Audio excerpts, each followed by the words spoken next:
நண்பர்களே, நாம் இப்போ இருக்கிற இடம் பார்த்தீங்கன்னா உங்களுக்கு வந்து படியூர்லேருந்து 2 கிலோமீட்டரில் காங்கேய ரோட்லேயே வந்தீங்கன்னா அதுலேருந்து 1 கிலோமீட்டரில் வந்து நம்ம வந்து பார்த்தீங்கன்னா 12 அடி தடம் வந்து ஒரு 200 மீட்டர் 12 அடி தடம் வருது. தடம் வந்தோடனே பார்த்தீங்கன்னா காடு. இதுக்கு அந்த சைடு தான் வந்து பார்த்தீங்கன்னா பப்பீஸ் கம்பெனி இருக்குங்க. கம்பெனிக்கு பேக் சைடில் தான் இது வந்து ஒரு 1.25 ஏக்கர் இருக்குது. இங்கே வந்து பார்த்தீங்கன்னா தடம் 12 அடிக்கு மேலே இவங்க ஒரு 12 அடிக்கு விட்றாங்க. ஒரு 25 தடம் ஆயிடுது. இங்கே பார்த்தீங்கன்னா அங்கே பாருங்க சின்ன ஒரு பனைமரம் தெரியுது. அதுதான் வந்து அதோட முடியுதுங்க. அந்த பொலி தான் வந்து அத்து. அந்த தென்னை மரம் தெரியுது பார்த்தீங்கன்னா அதில் அத்து. இந்த சைடு ஒரு கல் நட்டிருக்காங்க பாருங்கள். இதுதான் இதெல்லாம் இது வந்து ஸ்கொயராக வருது. திருப்பூர்லேருந்து 20 கிலோமீட்டருக்குள்ள ஒரு ஃபார்மஸ் வேணும் அப்படின்னு நினைக்கிறவங்க வந்து இந்த இடத்த வந்து சூஸ் பண்ணலாம். பார்த்தீங்கன்னா சுற்றியும் பார்த்தீங்கன்னா உங்களுக்கு வந்து தண்ணி வசதி வந்து இருக்குது. நல்லா தென்னை மரமும் நல்லா பசு பசன்னு இருக்குது.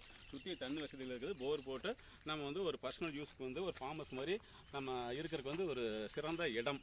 பார்த்தீங்கன்னா திருப்பூர் உள்ளவங்க பார்த்தீங்கன்னா பொள்ளாச்சி உடுமலைப்பேட்டை இந்த மாதிரி ஃபார்மஸ் எல்லாம் போகணும் வரணும் அப்படின்னு சொல்லிட்டு நிறைய வராங்க. வரதுக்குள்ளே டயர்ட் ஆயிடுது, லேட் ஆயிடுது.